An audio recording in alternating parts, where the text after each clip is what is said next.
Well, the quantum has come. The quantum has come and it's 5 years, and then we can break it. It's 5 years for Salman Khan. That's the breaking news. It's 5 years for Salman Khan in the hit and run case. For 5 years, Salman Khan has been sentenced.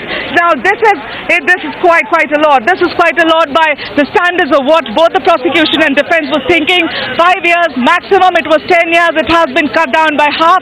We can break this news. Salman Khan has been sentenced to 5 years of imprisonment. Now what happens next? Of course, Salman will be taken into police custody almost instantly inside the jail, and then of course the procedures would begin. The breaking news again and again, 5 years for Salman Khan in the hit and run case. We can break it now. So here stands out. We will not know the exact quantum. We will talk about the details as they come through, whether or not there is a fine or a compensation that has been directed by the court that has to be paid to the victims, as kids and kin.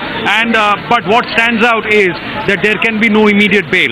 They have to move the High Court, and Salman Khan will have to be taken into police custody. The police will decide which jail they want to lodge him in. That decision will be taken by the police authorities. There will be fingerprinting which will be done. There will be a medical checkup that will be done. And the lawyers, Salman's legal team, have very little time to move in for bail proceedings today. So whether or not he spends 24 hours in jail before the bail application is moved into the High Court, how much time it takes in the High Court, is it part of a queue or a process? Will it be expedited? Will it be heard tomorrow itself, or will it be heard on Friday?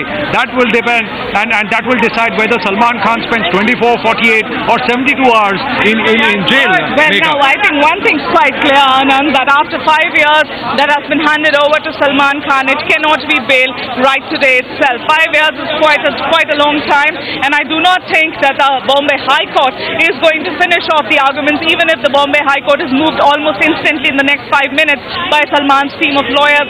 It looks unlikely that we would have any sort of order from the Bombay High Court today itself. 5 years is a long time for Salman Khan, a huge disappointment for his team of lawyers, for the actor, for his family that was sticking together, everybody hoping. And like I said before, the defense had tried to argue really in a very impressive manner that the quantum of sentence should not be more than 3 years.